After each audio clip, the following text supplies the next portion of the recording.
So this morning, we are so blessed to have Philip Adams. He's coming to bring us a sermon or the message, or I'm not sure what he wants me to call it, but he's bringing us a word this morning.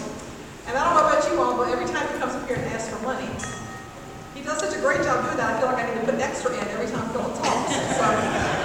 So he just really touches my heart, and I hope and know that he will touch yours this morning. So we want to welcome Philip as he comes to bring us the word this morning.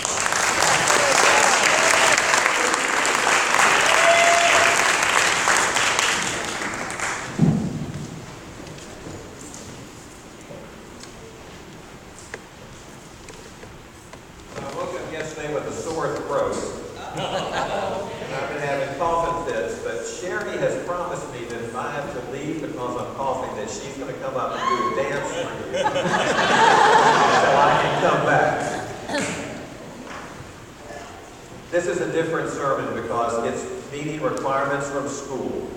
So the little green sheet has something to do with that, and then it's not going to be Kenny's normal process. But I do believe that there's a nugget of truth here for you. And believe it or not, the Sunday school lesson, the service, the words of the choir, all have similar themes. So you'll pick that out if you're not sleeping. So when Pastor Kenny talked to me about preaching today, we went to the lectionary to look at what might be a basis for the sermon. There were 6 texts for today. 2 of them came from Lamentations. So I studied those 6 texts, and as I reviewed them all, it became obvious that I needed to speak from Lamentations 3. And about the time I made that decision, I thought, who the heck preaches out of Lamentations? Well, there's something about this book, and it has a message for us today. This book is almost non-existent in my experience of church and sermons. When did you hear a sermon last on Lamentations? There's something about this book that preachers avoid. I thought about that and took that as a challenge, and so began several weeks of study, angst, and finally restfulness. I am restful about this section in Lamentations. And part of the reason is because I'm with you. I want you to know how privileged I am to be with you. Speak with you, to watch you, to be part of your story. It is a great honor for me to speak with you today. We've already mentioned a little bit about MCC in 51 years, but Pastor Kenny said you must say that again in the sermon. So here's the interesting part about that. Reverend Elder Troy Perry, who founded the MCC, is going to be honored by the Smithsonian Museum this year. There will be artifacts from MCC.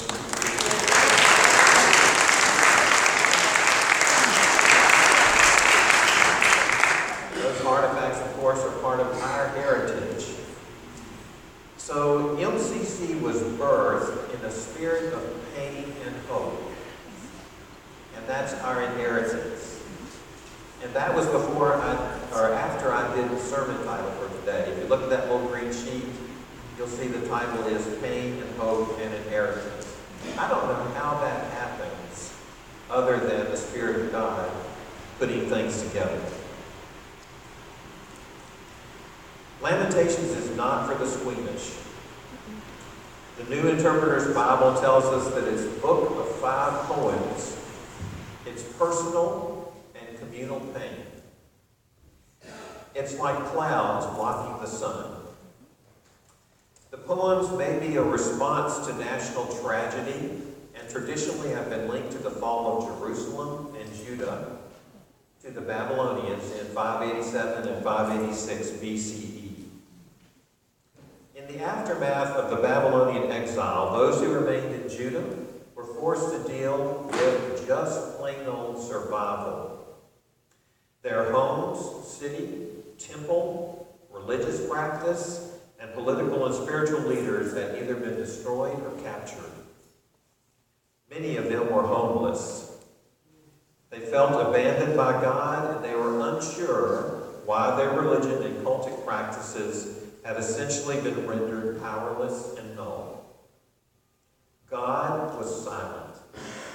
The priests were gone, and the prophet Jeremiah sat and wept. Traditionally, Jeremiah has been noted as the author of Lamentations, but it's obvious that there are quite a few voices at work in those 5 poems. So we'll give Jeremiah some credit, but there are other voices. The Queer Bible Commentary, yes, there is a Queer Bible Commentary. It speaks of Lamentations as a process book.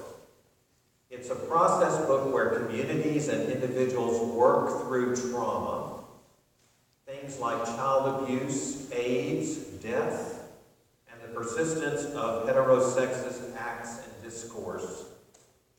The QBC presents 4 themes that begin with the letter A: assault, abandonment, accusation, acrimony.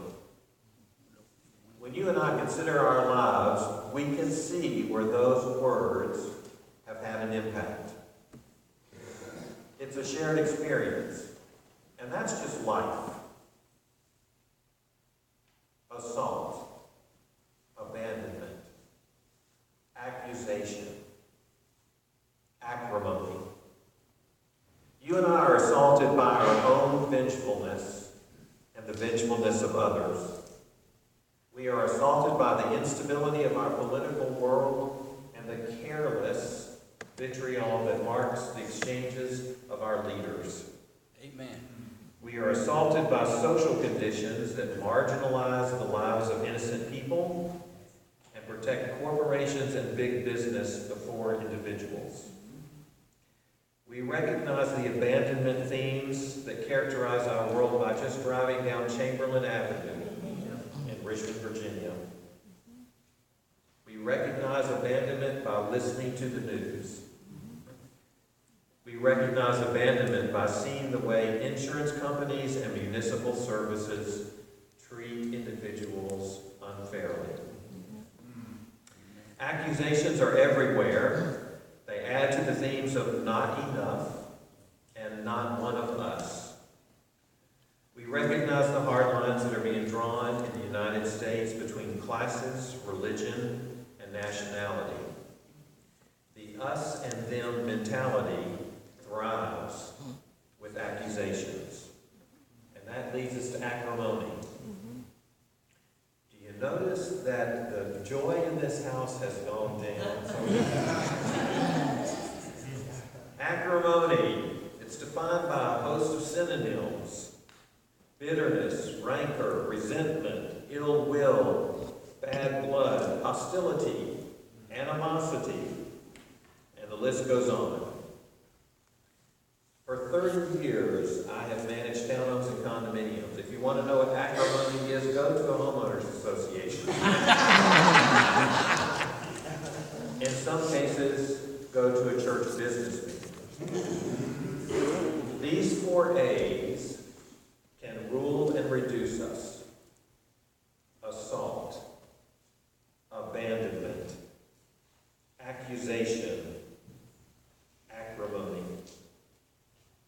Lamentations provides a forum where the community is permitted to fully express its emotional distress and give vent to the horror of facing calamity, grief, and the absence of God. To top it all off, there's that absence of God thing here. The Interpreter's Bible Commentary provides interesting information for us. Lamentations is 5 poems. They're acrostic. Acrostic means that they start with the first letter of the Hebrew alphabet and they continue till the last letter. There are 22 letters in the Hebrew alphabet, so all of these poems have 22 lines or variations of the 22 lines. They start with Aleph, they end with Tav. Poems 1 and 2, 22 verses of 3 lines each. The third poem, which is the one we're looking at today, 66 verses, because the alphabet is repeated 3 times. Poem 4 has 22 verses with 2 lines each. And poem 5, it's not acrostic, but it still has 22 verses. So it tells us that the book of Lamentations uses the whole alphabet.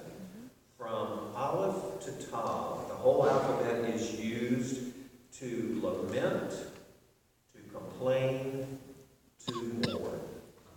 This is a complete book. This is about grief. It's full, it's grinding, it's unaddressed by God. Now, God was silent, and now God doesn't address the Lamentations. We have to wonder why that's the case. I wonder why there are still 42 countries in this world where homosexuality is illegal, where death is a penalty in at least 8 of those countries, and the fact that life as LGBTQ plus people is unpredictable. If we think about it, we must acknowledge that many of us have already been living in the book of Lamentations. We may not have recognized it, but we are there. Let's look more closely at the text. Your green sheet will help you here. There are 4 different headings for 8 verses. Where we are, what we can do, who God is, and what we can say. Verses 19 and 20 of chapter 3 set the stage for us, and it lets us see where the voices of Lamentations and our own come together. We hear the statements that remembering our suffering, homelessness, and grief is bitter beyond words. We will never forget this awful time of grieving. The thing that you and I share here is the times of grieving. We've been exposed over and over in a variety of ways to grief. The Hebrew says, "My soul sinks down within me." That is so appropriate for grief. Oftentimes, you and I do not want to remember our suffering. We deny it, we refuse to think about it, we shove it down deep, and we don't put ourselves into places where we might bring those thoughts to the surface. There are dark places. And yet, we recognize the potential for dark places to grow larger and deeper in our lives until we have no choice but to relive them. Does reliving pain bring us to a better place? No. Many of us would answer in the negative. And yet, there's another side we must consider. If things are not revealed, there's a possibility that they won't get healed. And if healing of body, mind, spirit, and heart is what brings us into right relationship with God, ourselves, and one another, then we might have to revisit some of those dark places. My experience with childhood sexual abuse fits in this category. I had a strange relationship with the knowledge that I had been abused. Sometimes I remembered it. Sometimes I repressed it. When I finally spoke to a counselor about it 20 years after it happened, I was told that it must have been an educational approach by this male member of my family. Educational. Really? I have dealt with the repercussions of childhood sexual abuse for 57 years of my life. As recently as last month, in speaking with a counselor, I found myself overwhelmed with emotion at this remembrance. Our sufferings can come back to overwhelm us. They can bring bitterness and the horror of loss. It feels unresolvable. Yet, that's life. That's where we are at certain points in life. Are you with me so far? Yeah. I was going to say yes if you are. Yes. All right. Yeah. It's going to get better. I hope. And so that brings us to what we can do. Verse 21 brings up another part of the act of remembering. Don't miss 21. It uses the word yet. Think about it. We heard yet several times during our singing. Yet. Yet means but, or nevertheless, or but nevertheless. Yet. It talks about persistence in time. Say that with me. But nevertheless. But nevertheless. So nevertheless what? Nevertheless, I, the writer of Lamentations, still dares to hope. You and I, we still dare to hope. I am persistent in hoping. I dare to hope. I'm persistent. What's it mean to dare? Dare means to be sufficiently courageous, to do something, to act, to stand, to struggle, to get up, to do something. When I think of my relationships with you at this church, I realize that you and I have dared to do a lot. We have dared to do many things. So now we're going to dare right along with the writer of Lamentations. At this point, the Interpreter's Bible thinks we're dealing with a man's voice.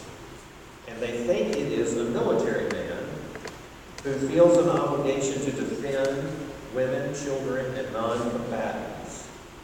Some scholars call this the strong man's complaint. But you and I know that this is really anyone's complaint.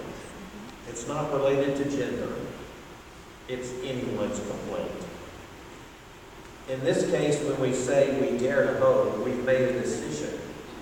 We have made a decision to hope. It's expectant waiting. It's the acceptance of where we are.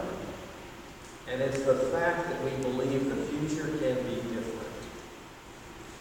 We dare to hope. So what are we hoping in? The next section tells us it's about who God is. We know where we are. We know what we can do. Now, we're introduced to the strong man's concept of who God is. Listen to these words again. The faithful love of the Lord never ends. The Lord's mercies never cease. Like waves on the sand, they continue to wash in, ebb and flow, and return again. Say this after me. Great is the faithfulness of God. Great is the faithfulness of God. God's mercies begin afresh each morning. God's mercies begin afresh each morning. Thank you. There's something about hearing those words spoken corporately that makes them resonate for me. Look at the images that are depicted of God. Never-ending faithful love. Never-ceasing mercies. Great is God's faithfulness. I've been to the beach many times in my life, and each time I'm awed by the volume of the waves. There's a rhythm and emotion and a continuation of those waves coming on shore. In rain and sunshine and heat, cold, even snow, the waves keep coming. I want you to see that imagery as the faithfulness and mercy of God. We've seen the clouds. Now we see the waves. You have to experience the faithfulness and mercy of God for those words to ring true. We have to know that God is faithful and merciful even if we don't hear God's voice. When God is silent, can you and I still say that faithful love and mercy are part of who God is? The speaker in Lamentations does. And remember, he's homeless. The church is gone. The priests are gone.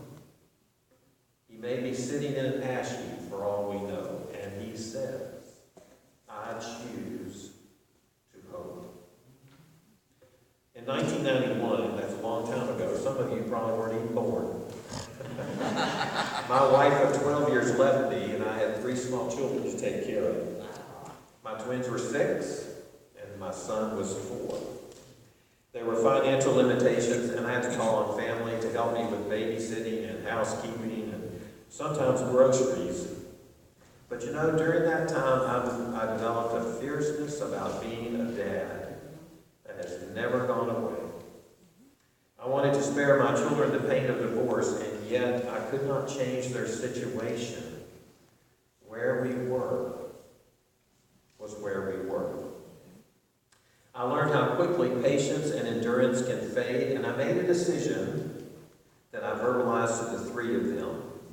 Whatever they did or whatever I did, we would always give each other the grace of being able to start over. We did not have to explain ourselves.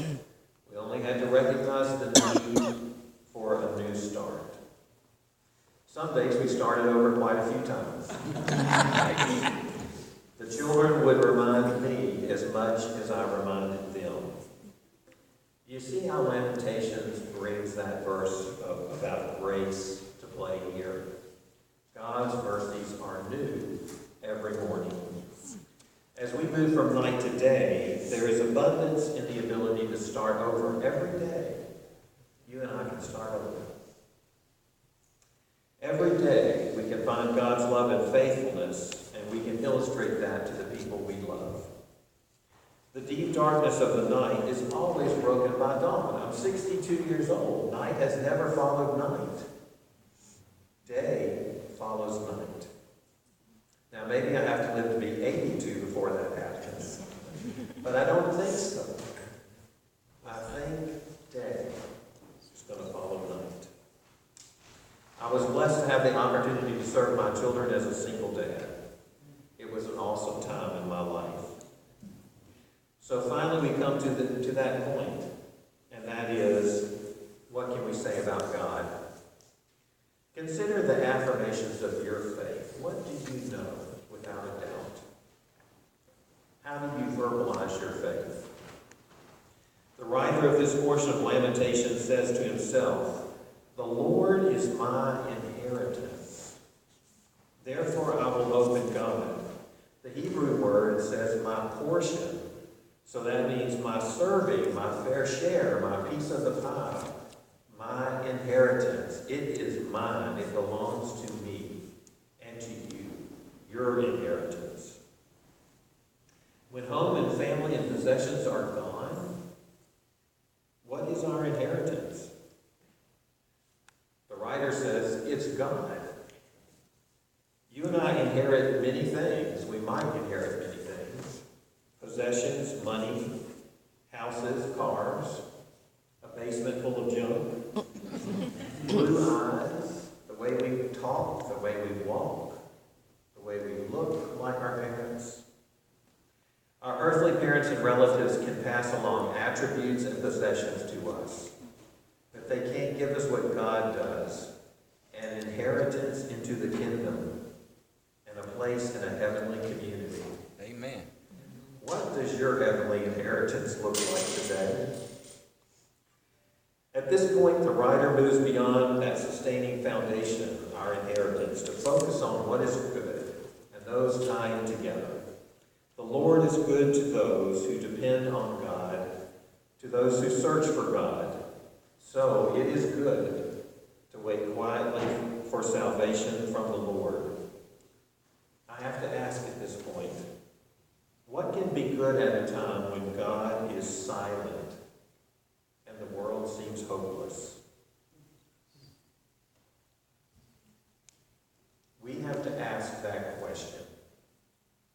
But the speaker in Lamentation reminds us that God is faithful for those who depend on God and search for God. Just as the strong man made a decision to hope, he has also made a decision to depend on God and to search for God. The very act of searching for something indicates that in our hearts we believe it exists. We don't look for stuff that we know isn't there. In 2016, I came to the end of my ability to hide my sexual orientation, and I searched for God's answers. I would get up and walk 3 miles every morning, and during those miles, I talked, I begged, I cried, I fussed, I screamed, I yelled, I searched. And I begged God for understanding. That time with God gave birth to me living authentically as who I am, and allowing my true personhood to define me, and not the religious tradition that I grew up with, nor the expectations of I learned my true self, and I began the process of learning to love who I was. Some of you have been there too. It was a blessing at that time in my life, because I truly beat on the doors of heaven, and I felt like I found a God who answered, who loved, and continued to reveal God's self. So it is good to wait quietly for salvation from the Lord. That's how the passage ends. And that's what leaves us with our own thoughts and questions. Can you and I agree that it's good to wait quietly? I think it's good to wait. I'm not so sure I can always do it quietly. So let's think about that. My prayer today for you is that each of you allow life to move you toward God. Life can move us away from God. But let's focus on allowing it to move us toward God. It will allow us to see the faithfulness of God like waves on the beach, and the issues of life like clouds that block the sun. It will allow us to see God's face during all times of life, joy and sorrow, trouble and not so much trouble. So wait quietly, even if you are screaming. Wait quietly, even if you are wailing. Wait quietly and depend on God. Dare to hope. Choose to claim your inheritance and know the faithful love of the Lord, like